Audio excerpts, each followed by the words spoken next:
Hello dear students, welcome back to my channel physics SPC. Heat transfer का एक question. A boiler is made of copper plate 2.4 millimeter thick with an inside coating of 0.2 millimeter thick layer of tin.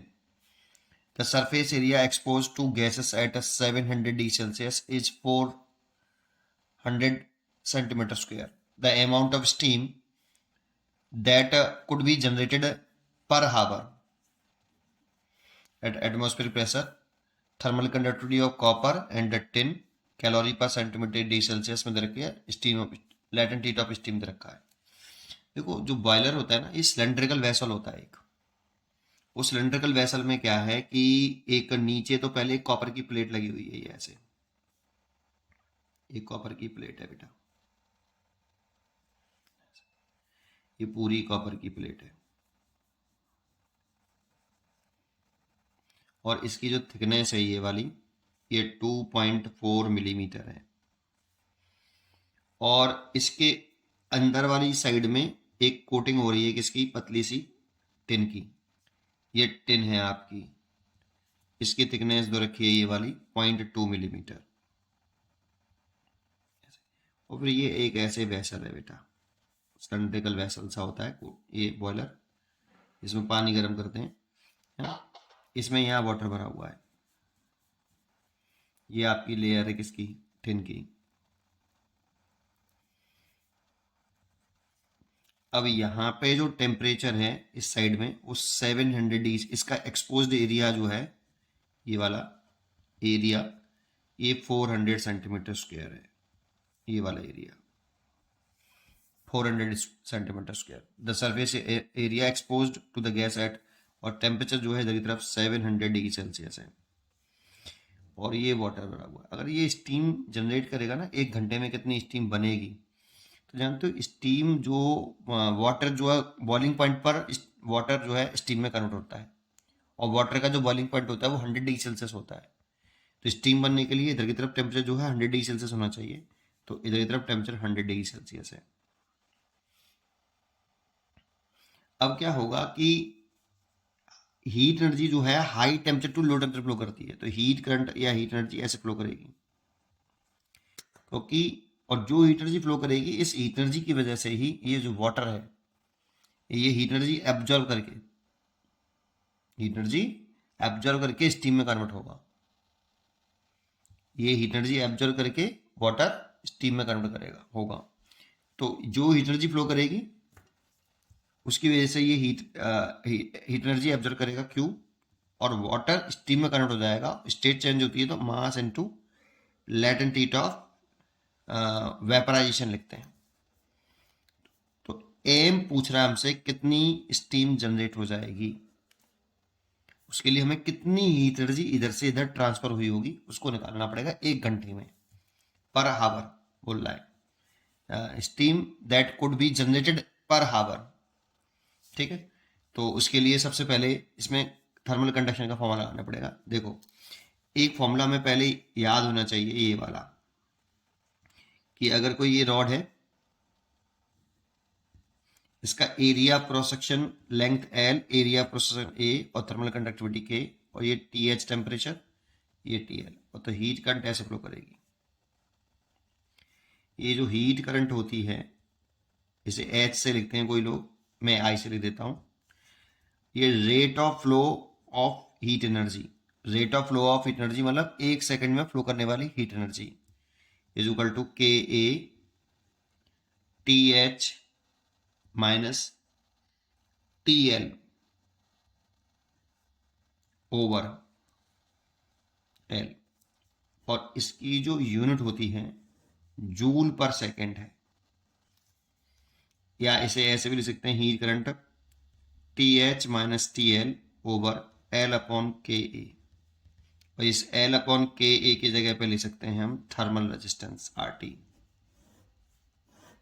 ये जो thermal resistance है R T, ये L upon के ए है। ये फॉर्मूले हमें पहले याद होनी चाहिए। चलो अब मेन पॉइंट पर आते हैं। देखो, ये इसका थर्मल रेजिस्टेंस अगर मैं R1 मान लूं, इसका थर्मल रेजिस्टेंस R2, और heat energy high temperature to low temperature flow करती है, तो ये दोनों सीरीज में होगा। तो पहले इसको इस तरह से बना सकता हूं कि एक आपका R1 लिख लूं पहले, तो कि R1 कितना है, तो R1 इज इक्वल टू लिख सकते हैं यहां से L अपॉन के ए से, तो L1 अपॉन K1 एरिया प्रोसेशन तो सेम है दोनों का, तक, और R2 is equal to L2 upon K2 है। हमें K1 K2 रखें कॉपर का और टिन का थर्मल कंडक्टिविटी हमें क्वेश्चन में गिवन है। अब ये दोनों सीरीज में लगे हुए हैं बेटा, कुछ इस तरह से लगे हुए हैं। इधर टेम्परेचर मेंटेन किया हुआ है 700 डिग्री सेल्सियस और इधर किया हुआ है यहाँ पे 100 डिग्री सेल्सियस। ये रेजिस्टेंस कॉपर का है और ये रेजिस्टेंस आपका थर्मल रेजिस्टेंस, ये थर्मल रेजिस्टेंस आपका टिन का है। और हीट करंट ऐसे चल रही है, एक सेकंड में जो हीट एनर्जी फ्लो कर रही है वो ऐसे कर रही है। तो इसको आप ऐसे बना सकते हो, ये 700 डिग्री सेल्सियस और ये 100 डिग्री सेल्सियस, और ये हो गया आपका आर इक्वलेंट, और हीट करंट ऐसे सीरीज कॉम्बिनेशन में हीट करंट सेम रहेगी। तो हीट करंट अगर फॉर्मूला लिखना चाहें तो ये वाला लगा रहे हैं, I is equal to T H minus T L by thermal resistance. तो टी एच हो गया आपका 700 और टी एल हो गया 100 और थर्मल रेजिस्टेंस हो गया आर इक्वलेंट। और आर इक्वलेंट लिखना चाहें तो 600 बटे आर इक्वलेंट। तो आर इक्वलेंट की वैल्यू कितनी है, सीरीज कॉम्बिनेशन में थर्मल रेजिस्टेंस जो होगा वो R1 प्लस R2। तो अब R1 की वैल्यू मैंने लिखी L1 अपॉन K1A।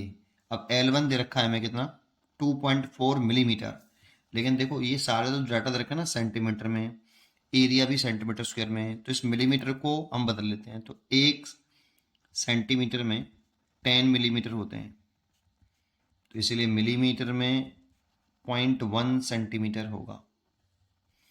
तो 2.4 मिलीमीटर में देखेंगे तो 0.1 का मल्टीप्लाई और कर देंगे तो 0.24 हो जाएगा।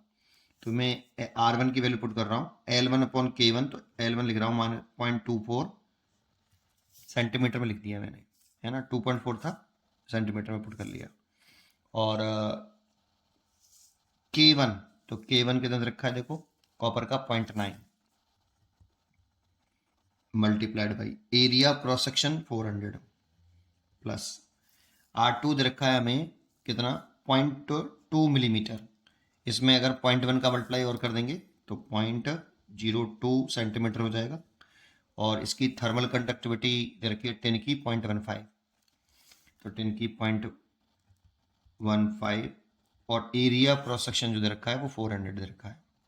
ठीक है, चलिए अब इसमें से आप 1/400 तो कॉमन ले लें वो साइड से, इस पॉइंट से ये पॉइंट उठा दिया, इस पॉइंट से और इस पॉइंट को उठा दो, तो ऊपर तो 24 हो जाएगा और नीचे 90 हो जाएगा।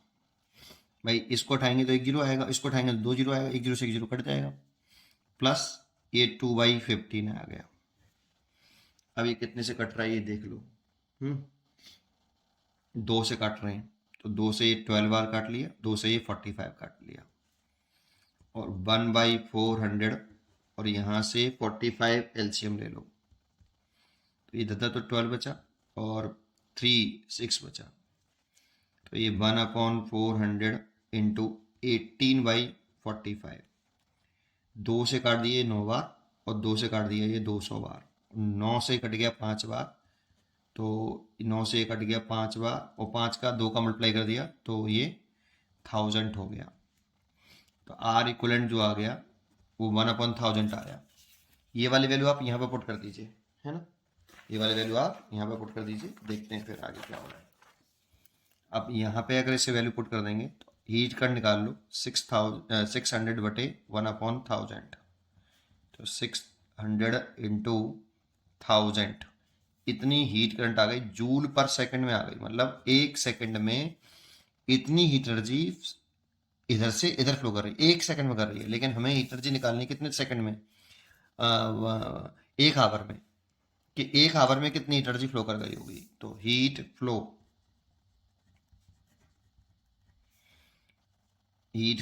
इन 1 आवर, तो 1 सेकंड में करती है इतनी, तो 1 आवर में कितनी करेगी। तो क्यू निकाल लो आप बेटा। ये आई बराबर D Q by D T होता है ना, D Q by D T, मतलब 1 सेकंड में फ्लो करने वाली करंट है ना, जूल पर सेकंड।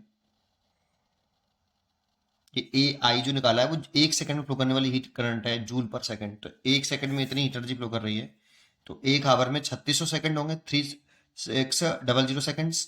तो उसमें जो हीट एनर्जी फ्लो करेगी 600 इंटू 1000 इंटू 3600, इतने किस में आई है, ये जूल पर सेकंड नहीं आई बेटा, ये कैलोरी पर सेकंड आई, इतनी कैलोरी पर सेकंड। क्यों? क्योंकि देखो ये जो वैल्यू मैंने पुट कर रखी है ना बेटा, वो कैलोरी में रखी है यहाँ पे, दिख रहा है, calorie centimetre second D Celsius. तो कैलोरी पर सेकंड आएगी, कितनी आएगी कैलोरी पर सेकंड। तो ये जो हीट एनर्जी आ गई 1 सेकंड में, वो इतनी कैलोरी पर सेकंड आ गई, ठीक है ना। और ये हीट एनर्जी की वजह से ही जब इधर इतनी एक 1 आवर में इतनी एनर्जी फ्लो करेगी, तो ये इस हीट एनर्जी को एब्जॉर्व करके कितनी स्टीम में कन्वर्ट होगा, वो हमें निकालना है। तो Q बराबर कितना, m इंटू एल। तो ये आपका m निकालना है Q अपॉन एल। तो Q तो हो गया 600 इंटू 1000 इंटू 3600, और ये कैलोरी पर सेकंड में है। और ये जो हमें रखा है लेटेंट हीट, ये भी कैलोरी में ही है, 540 कैलोरी पर ग्राम। यूनिट का खास ध्यान रखना है हमें। तो ये 540 हो गया, जीरो से ये जीरो कट गया, देखो आपका है ना, जीरो से ये जीरो कट गया। और आप 9 से काट सकते हो, 9 से ये कट गया 40 बार, और 9 से ये कट गया 6 बार, और 6 से ये कट गया 100 बार, 100 बार। तो नीचे वाला तो पूरा कट गया, ये 9 से काटा है भाई, और 9 से ये काट दिया। तो ये हो गया आपका, ये हो गया 4000, तो ये हो गया सीधा सीधा ये, और ये 4000, और 10⁻³ ग्राम में आएगा बेटा ये, क्योंकि ग्राम में तो रखा है कैलोरी पर ग्राम, तो इसीलिए इसको लिख सकते हैं हम केजी। तो 4000 केजी स्टीम बन जाएगी बेटा, इतनी स्टीम जनरेट हो जाएगी एक घंटे में। तो इसलिए इसका आंसर हो गया सी, चॉइस इज करेक्ट। उम्मीद करता हूँ कि आपको ये क्वेश्चन जरूर समझ में आया होगा। पढ़ते रहिए और खुश रहिए। Thank you.